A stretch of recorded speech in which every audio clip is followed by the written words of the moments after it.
My friends at Easy Cater are workplace catering pros, helping you find food for everything from daily employee meals to staff meetings and special events. Visit easycater.com/leaderassistant to find out more. My name is Joe Rare, and for leadership, I believe that if you fail fast, successes will come even faster.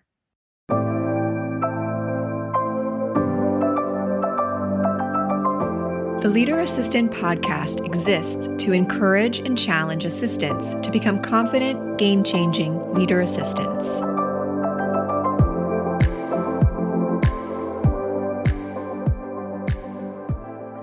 Are you tasked with ordering food for your office? Let me tell you about Easy Cater.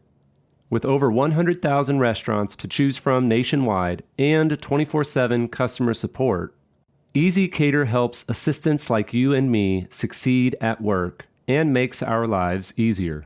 Visit easycater.com/leaderassistant to find out more. Hey friends, welcome to the Leader Assistant podcast. It's your host, Jeremy Burrows, and it's episode 240. You can check out the show notes for this episode at leaderassistant.com/240. leaderassistant.com/240 as my kids slam the front door in the background. Not sure if you heard that, but it's always fun around the Burrows complex. But today I'm excited to be speaking with another family man, Joe Rare. Joe focuses on helping small to medium-sized businesses around the world while working from the comfort of his home in Montana. Is that right, Joe? Yes, it is. What part of Montana? So we're just south of Bozeman. Okay. Bozeman. Yeah. I love Bozeman. I've only been there once, but it was beautiful. Loved it. Yeah, it's a lot of fun. It's a cool town. So you got to tell me the first kind of question is, where does your last name Rare come from? Are you really that rare? Oh, maybe. I think, it's like how my family, I guess, chopped it up when they came to the US. I don't know how many generations ago. Yeah. And it just kept getting shortened, and it was Slovakian and something else. And so, yeah, it was some long unpronounceable thing. And then they just chopped it as it came. Made it simpler and simpler. Yeah. Nice. Well, actually, that's probably it's a good answer because that's relevant to what we're going to talk about when it comes to business processes and simplifying and then outsourcing to virtual assistants. But tell us a little bit about your career journey and where you're at currently. Oh, it's been a wild journey for sure. Entrepreneurship is like that. I've had, quite a few different companies over the years, had a lot of failures, which is kind of where my method around failing fast comes in. And I think that the faster you can go make mistakes and figure things out, the quicker that you can get to the next step or the next opportunity. And so I take that same approach and I pass that down to our team, and everybody in our company has that, mentality. So I've had, like I said, multiple companies. Where we are today, I built Level 9 Virtual, which is my VA company, basically from the idea of one of my team members said, hey, we keep telling people how and where to go hire virtual assistants. You know that you could just do that and provide the service and you'd probably make money. And my whole thought was, I don't want to operate the company. So if we could figure out a way to have you guys operate it, then let's do it. And we created this model that we've launched 6 companies using this model where I can get involved in the beginning. I'm more of the visionary, and we put integrators in place. We put people in place to actually run and operate the companies. And so my goal is to get into a business, start a business, launch something, and then have a team scale it and run it. And so I reverse engineer the way that I think most people get into a business is they do it with the intent, I want to build something or I want to be a part of something with the intent that I'm going to have freedom, right? Some level of freedom, whether I want to do the thing my way, I want to have free time. I want to have, financial resources, whatever freedom it means to you. Most people are starting businesses for those reasons. So the way that I look at it is okay, I'd like to start a business that fits around my lifestyle. So I don't mind working for a period of time, but then I have to be able to get myself back out of it. And so, and then it needs to be run by my team. Okay. So yeah, So yeah, that's where we are today. what's kind of a few of those? You said six of them. What are a few of those Yes. So businesses and I have a marketing agency in the wedding industry, and we provide a marketing system for wedding venues. I'm a partner in 5 wedding venues, so that's another one. Level 9 Virtual. And then this company we launched about 90 days ago. It's called Visitor Match, and that is identity resolution, anonymous website visitors converted into user profiles. So when people have a website and their business is dependent on a website, we can actually match the anonymous people that hit your website, and we can give you their contact information so that you can reach out and create sales opportunities.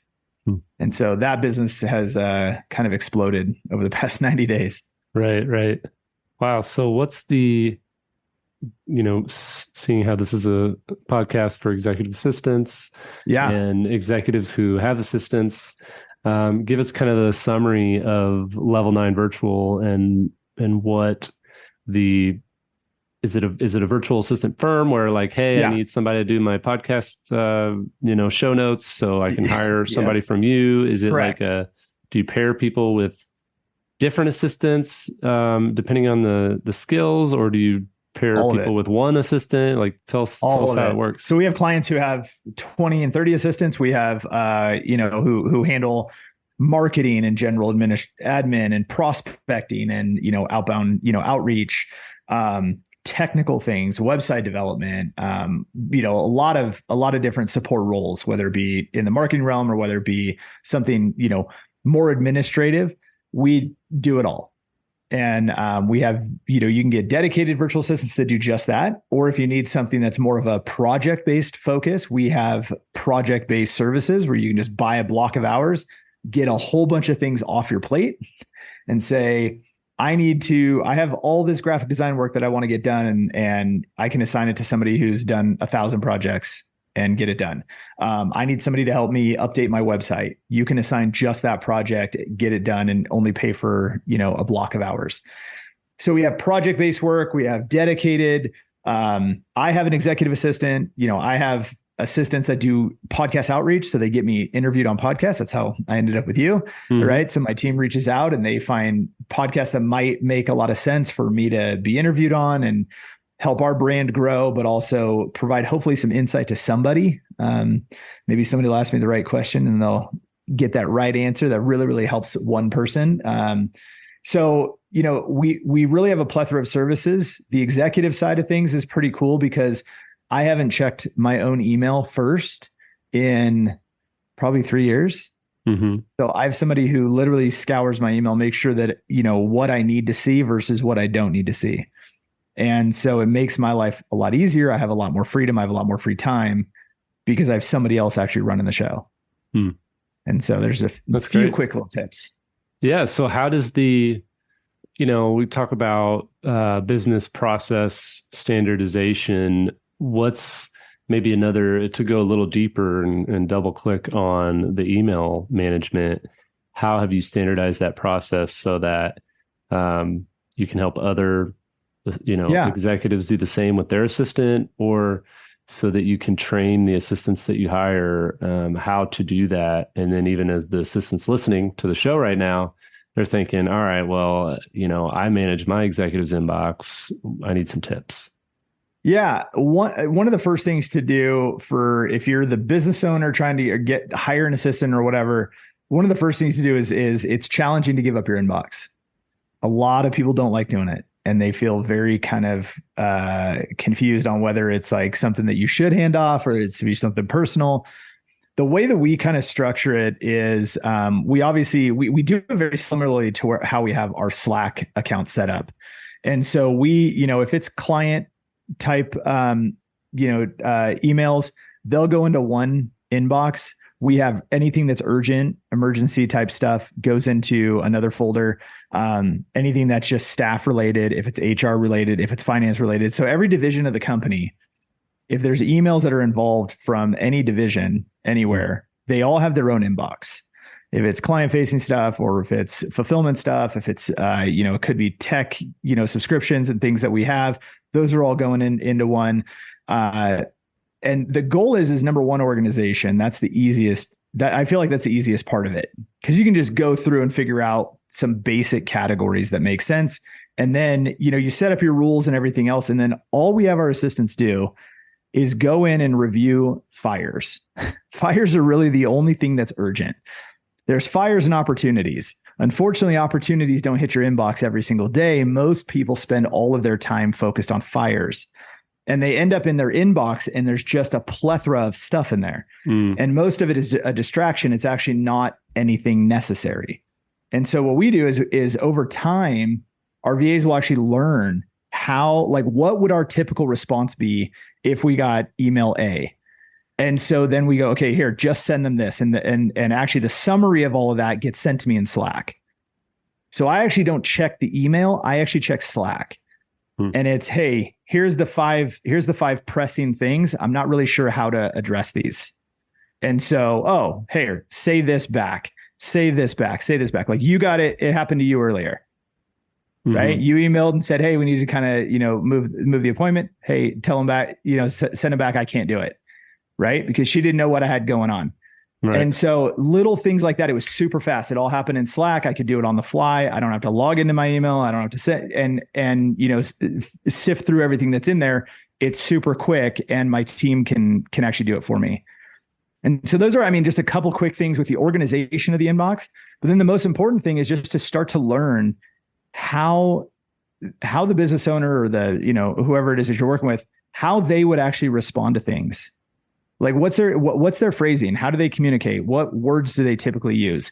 I'm a super simple, like, kind of laid back person. I'm not very professional at all. So my communication isn't professional. And so everybody knows they can just use like short messages to send back, because that's literally what I do.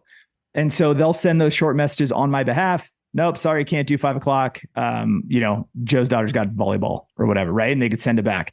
But the whole goal of it is to recognize what's important and put that in front of my face. And I'll speak from my experience. Put that in front of my face so that I can actually address just the things that are important. And to be honest, the more you get through it and you have somebody kind of comb through your inbox for you, the smaller the amount of important things actually show up on a daily basis.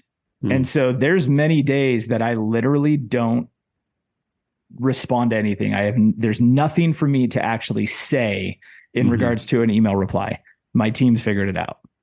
So I don't know if that helps, but just the basic, the initial organization is a big deal. We take it for the divisions of the company: marketing, sales, HR, finance. Each of the division of the companies, they each have their own inbox. We try to pass a set of rules, have all of those things come through. And then really it's a matter of prioritizing the urgency versus the mundane. You can get back to the mundane. And that's, I guess one last piece of it too, is if there's a whole bunch of just things that obviously aren't important, but they still don't know really how to address it, I get that in one summary, and all I have to do is reply to it in Slack, and then they send it out. Nice. Yeah, I have a similar system where I still use email, but I split off all the, I have a bunch of automatic filters and rules in Gmail, and it splits off a bunch of the junk and the FYI stuff to a separate section, so that the things that he actually sees, my CEO actually sees in his inbox, are generally things that he needs to see or he needs to reply to. Right. There's still some stuff I have to filter out, but it's a lot better than all these notifications and spam things coming in to the same. Is there anything specific you do to filter those? There are certain things, like I'll even have a rule or a tag where I'll say, if the word unsubscribe is found in the email, then then block that out, filter that out. Dude, one of the coolest things, like, I'll go in every now and then. And I didn't even know this. My assistant came up to me and told me this. Because I was like, all of a sudden, it's like I just check the inbox and just make sure like nothing's getting crazy. And like there's just like nothing in it. And like there's no possible way. I get hundreds of emails a day, like easily. There's no way there's nothing in this inbox. And I was like, how are you doing that? Because that's a lot of work to get through and like, pull all those and put them on. And then they told me that exact thing. The rule is, if the word unsubscribe is in there, right, pull it into its own separate thing. So Mm-hmm. I went and checked that folder, and they don't delete it for, a period of time, right? And they'll Right. scour through and make sure nothing slipped through. But it was fascinating to go check it out and see How much of it is, yeah. it's all trash. Yep. And I'm like, Yep. oh my Lord, how much stuff have I subscribed to that I didn't even know about? Right. Exactly. So super Wow. interesting. So, okay, that's awesome. So, super helpful tips. Tell us in general, though, about recruiting and training and managing virtual assistants. The hard part is I don't do it anymore. So, and that's part of the beauty of it. I have an entire HR team and they do the recruiting, but we use every channel available from whether it's LinkedIn or it's Facebook, it's, Facebook groups, it's, LinkedIn groups, it's running ads on social media to, most of our team happens to be overseas. So we use all of the platforms over there. We also have a team that scours, college graduates and tries to get newly, people who are in the process of graduating, and try to get them to come in. And then, that recruiting process, we use a platform called Bamboo HR to for our recruiting stuff, and where our team and all of our HR stuff is sitting. That makes it really helpful when we have a new opening.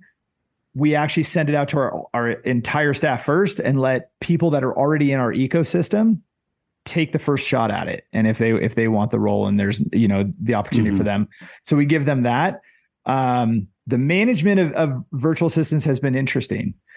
So it's changed over time. We've needed more people, then we needed less people to manage the volume, and then we needed more people. And now we've just got a really, really good system. And our focus is on building culture, and it's doing fun things. With people being virtual, the challenge is holding relationships while nobody's face to face. Right. And even, the majority of our team is in the Philippines.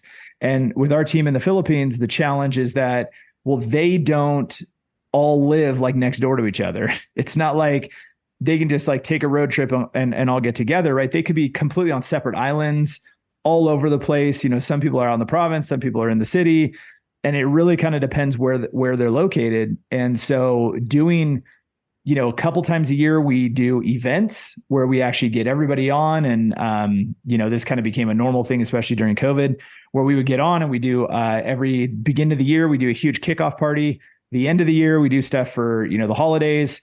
Kind of middle of the year, we do kind of State of the Union type stuff. But there's all these games and just fun stuff for people to get involved with. And then we have teams of people who, get together, virtually, obviously, to plan these events. And so, we'll put together teams that can actually go do that. And, or I guess committees would be an easier way to call it. And so trying to create ways that people are developing culture. We have an internal Facebook community where it's just our team and everybody in the entire company who work with clients and so forth. They're all available right there to work together. And then we have coaches who help oversee all the VAs and make sure that they have support when they need it. So I know that's kind of a lot, but yeah, there's a ton of moving parts, especially when, we have hundreds and hundreds and hundreds of VAs, and I'm not even sure what we're at today, but I was going to say, I was curious how many you have on the team. Yeah. So we were just over 800 a while ago. I'm not sure where up or down we are, currently, but yeah, so it's a lot. How many, do you know roughly how many clients did those 800? Yeah. So total clients, just over 900. And we've worked with over 4,000 just over the past few years, especially because we have so many projects. That's why it's kind of difficult. And I'm kind of like humming and hawing because we have the project-based side of things that is just like, hey, come in, get some projects done, and then you're gone. Right. And then we have dedicated, which is people who actually hire a team and then they build their staff around our systems and our VAs. And so it's always kind of up and down. We have tons of project people, like I just spoke at an event and we brought on 60 something clients in like an hour, and it was kind of nuts. Wow. And so all of a sudden it's like, whoa, hold on. Okay. We've got a bunch of new VAs that I have to work too. So yeah, it was pretty fun, but it gets wild. Yeah. So lots of people, lots of personalities. So assistants listening who work, quote unquote, normal full-time salary position, but they're thinking, I want to do some extra side hustle virtual assistant work, or maybe I want to become full-time remote virtual assistant and move to Hawaii or whatever. Yeah. What do you guys have any opportunities for assistance? Like, are you generally hiring on your website, or is it more of a word of mouth recruiting system on your end? I believe there's a careers page Okay. on our site typically. And I should check that because I don't know. I know that there was one, but that literally just goes to the job openings through our Bamboo page. Oh, right. Okay. But yeah, so anything that's open is available. And if people want to do that, I mean, we have clients coming in every single day. Right. We have job openings constantly. So, we have this delicate balance within the business that we actually have two sides that we have to manage. One is we have to get clients because clients hire the VAs. Then we have to go get assistants and staff them for the clients. And there's this delicate balance of having enough assistants for the number of sales, but then enough sales for the number of assistants. And so like, it's really this delicate balance. So it kind of just depends what capacity in which direction we're looking. Sometimes it's like we need more assistants, and then other times we need more sales. So kind of, it's up and down. Yeah. Well, I love how you're like, I don't know. I haven't done that in a while. I don't know. I haven't done that in a while. So I what's know it's not very fair, is it? No, it's great because it's like, what's your tip for, part of this is the business process standardization and just outsourcing. But like, I know a lot of executives have a really hard time. You mentioned the email, letting go of their email, but like, you're actually saying, hey, you guys are running the actual business. So what are the tips for letting other people, trusting other people and setting them up well to run, your baby, if you will? Well, there's a couple things. The first thing that I would say is, make the shift in your mind that's what you want, that you want that type of a business, because that isn't a normal business. Like me. So I snowmobile almost every day in the winter. I don't work in the winter, period. And I snowmobile almost every day. And so when it starts to get chilly and I'm like, cool, I'm going to put on like a long sleeve, I'm starting to get excited because the snow's, I hear the snow. It's supposed to snow in Yellowstone this weekend. So I'm like, okay, we're coming. But anyhow, so like they have to decide that that's what they want. And as an entrepreneur, I'm somewhat lazy. I don't want to work. So my mentality is very different than somebody who's kind of addicted to their job. They really like the high pressure. They like all of those things. I personally don't. I so much would rather sit at my daughter's volleyball game or take my kids horseback riding. That's where that's the only thing I really care about is family time. Mm-hmm. And so that's the first thing is the mentality and I call it an agreement, making an agreement with yourself that you're going to get out of your business and you're going to allow somebody else. So that's the first thing. The second thing is not being afraid to allow your team to fail. So as you build this team, it's as the first thing I said, in my intro was failing is the fastest way to success. And a lot of times what happens is when people hire, they don't even want to realize that they made a mistake in the hiring process. And so they let the person stick around and just completely screw things up. And it never works out and they never get out of their business and they never put the right person in place because they're kind of ego stuck in the fact that I made a bad hire.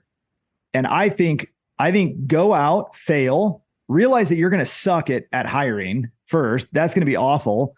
So hire quickly, fire faster, let your team make mistakes though. And that's when you're going to find who ends up being gold is when you make when you allow them and you give them the space to make mistakes and then you watch how they rebound. You'll know if they're the right people or not. And when they don't go make the same mistake twice, you go, okay, great. This is perfect. This is the right person, for this role.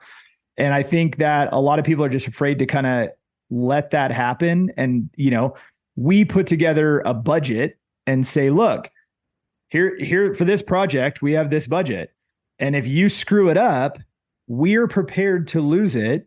But we believe that the investment in you, the investment in whatever this is going to be, that we're going to put resources forward to allow you the opportunity to go do something right, screw something up, but fix it in the end. And eventually it'll end up ROI positive. And so I'm really a huge fan of allowing people the space to go screw up, but then watch how they respond. And that'll tell you everything you need to know. Nice. That's awesome. Well, Joe, thank you so much for being on the show. I want to finish up with kind of a different question than I typically do. Okay. And this question would be like, what's the biggest mistake you've made specifically as it relates to working with an assistant? Perfect. Remote. I know exactly what it is. This one, I made it last year. It's been actually, I think this month is a year. I believed that this person who worked in our company should be at a higher role, an executive role, to be honest. And I tried to push her into this role that I felt was the next move in her career. And I said, look, this is where we're going to take you. This is where we're going to get going. And there was resistance on her side in the fact that and this is a rock star. This was a rock star. She was one of the absolute best. And all of a sudden there's this resistance.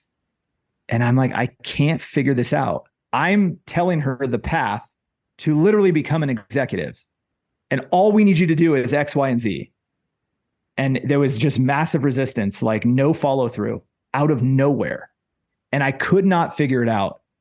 And then she ends up quitting. So she resigned. Here's, highest paid person in the entire company. She resigns. She moves on. And it came to me later, and I realized I pushed her where she wasn't supposed to go. Right. And I was trying to put her in a role that, number one, she wasn't suited for. If I got honest with myself, she wasn't suited for that role. She would have failed in it. And I would have been responsible because I put her in that role and I pushed her to do it. And secondly, I didn't create the right environment for her, or the right, I guess, relationship for her to feel like she could tell me that she didn't want it and that it wasn't right for her. And so I didn't set her on a path that was the best thing for her overall, which would have then been the best thing for the company. And that was hands down probably the biggest management mistake as far as people go that I've ever made. And it's changed how we look at managing our staff. And, it's like, I want everybody the freedom to go fail and fix it, but I also want to guide them where they want to go. And so that's been huge, but yeah. Yeah. Well, I appreciate you sharing that. I actually was on one of our leader assistant Zoom chats today, and we were talking about a similar concept of, these assistants that are really crushing it, and they're growing and they're owning more and more responsibility and oftentimes doing executive level tasks, but people around them are like, okay, well, when are you going to move on to a different role? When are you going to work your way up the corporate ladder? And they're like, I just like being an assistant. Like, yeah, this is where I'm at. This is where I'm good. This is what I want to do. And, some cultures and some environments don't really encourage that and like support that. They're like, well, you need to go out of that role if you're wanting to do what you're trying to do. And so, it can be a sticky situation and tough to navigate. It's very interesting. It's especially if your personality, like mine, like I consider myself high achiever, like always, wanting to accomplish more. It's like if I'm snowmobiling, it's like that mountain's higher. Let's climb that one. With my kids and sports and everything else. I mean, they want to get better and better and better. And so it's, the next training, the next coach, and every opportunity we can for those things, because that's how we're wired. And not everybody is wired that way. And so I think I did a really poor job of recognizing how somebody was wired to give them the best opportunity for themselves. And I really screwed that up. And so it's something that I look at every single day, and I'm hoping, that I'm also creating the environment where somebody feels comfortable to let me know, hey, Joe, like that's not the direction I want to go. This is what I want to do. And I love what I'm doing. And that's it. So, yeah.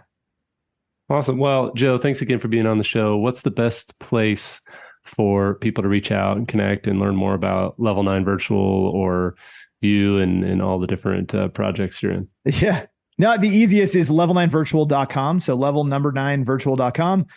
Or you can always email me, joe@level9virtual.com. And my assistant will get back to you. Nice. Love it. Perfect. Well, thanks again, Joe. And I'll put all those links in the show notes at leaderassistant.com/240, leaderassistant.com/240. zero. Thank you, everyone, for listening. And thanks, Joe, for being on the show. Thanks, Ten. I appreciate it.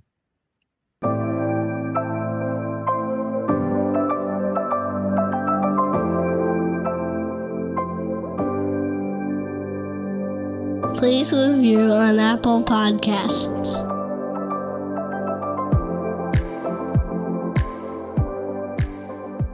GoBulls.com